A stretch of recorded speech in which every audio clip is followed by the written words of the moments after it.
Hi guys! Today in my life, as tourism graduate nga naabot og Thailand nga nahimog may isa for today's video, ay samahan niyo ako sa aking kaganapan ngayon. Pagdating ko dito sa Paralan, grabe bash, parang action movie, slow motion, pero mabilis maglakad ay. Dali-dali kong inihanda lahat ng gamit ko para sa klase ko ngayon. Laptop, check, charger, check, nervous system ko, hindi pa stable pero laban lang. Kasi guys, every Monday lang talaga ako gumagamit ng PowerPoint at sa buong linggo, ito yung pinaka-exciting. Dahil pag may PowerPoint, feeling ko talaga, talk speaker ako dito kahit ang audience ko ay kindergarten, na minsan mas excited pa sa recess kaysa sa lesson ko. At pagkatapos niyan, hindi na kami nagpatumpik-tumpik pa, pumunta agad kami sa aming everyday routine, ang flag ceremony. Alam niyo ba guys, yung feeling na kakastart mo lang ng Monday pero parang Friday na ang pagod mo, ganun ako habang nakapila sa flag ceremony. Pero sabi ko sa sarili ko, hoy, dapat yung energy mo dati, dapat malampasan mo pa ngayon kasi hindi lang basta Monday ngayon. Pangatlong observation ko na talaga guys. Yes guys, third, at alam niyo naman kapag may observation, kahit hindi ka ready, dapat mukha ka talagang ready. At pinili ko pala ngayong araw yung K3 na classroom kasi yung una at pangalawa observation ko, K2 pa yun. Sabi ko sa sarili ko, level up na tayo. Kung third observation dapat na, K3 na rin. Para match sa level ng pressure. Kasi sa K2, sanay na sila sa akin dahil ako nga yung advisor nila doon. Sa K3, medyo mas advanced na ang energy ng mga bata. Siyempre, mas advanced na rin ang energy ko today. Kunwari, charis. At ayun pala, tapos na kami. Yes guys, mission complete. Pagkatapos ng observation, hindi ako agad nag-celebrate. Uy, kasi alam mo na, teacher duties continue at dahil 11:30 na, oras na para sa isa ka pinaka-underrated skill ng teacher. Pagbibigay ng sabon.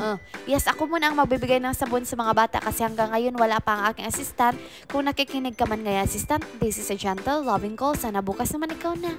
Okay. Fast forward, dito na pala tayo sa game time. Pero syempre, bago magsimula ang games guys, warm up muna tayo kasi alam nyo na galing pa sila sa tulog. Yung iba, mata half open. Yung iba, buhok may shape pa ng unan. Isa, feeling ko na sa panaginip pa rin kasama si Spider-Man. Kaya sabi ko, okay kids, magsitayuan ang lahat. At hindi na pala ako nakapag-video sa games namin. Grabe, sayang dun pa naman ako pinaka-energetic at dun sana ako magmo-moment ng PE teacher on duty. Pero alam nyo naman, kapag nasa loob na tayo ng laro with the kids, si teacher nagiging referee, cheerleader at kalaban sa laro. Kaya wala nang time mag-video. At syempre, priority ang bata kaysa sa content, charis. Para sana next time, ibang teacher muna mag-camera. Pagkatapos noon, tumungo na naman ako dito sa aking mini workstation kung saan everyday ka talaga gumagawa ng materials kasi yan ang buhay ng isang kindergarten teacher. Walang araw na walang gunting, glue, colored paper, at minsan kunting luha, charis. Habang nagugupit ako, na-realize ko, sa ibang trabaho minsan may overtime. Sa amin may overgupit, overdrawing, at overdecorating. At kahit paulit-ulit, araw-araw may kakaibang saya. Kasi kahit pag nakikita mo yung mga bata excited gamitin yung ginagawa ng mga flashcards at activities,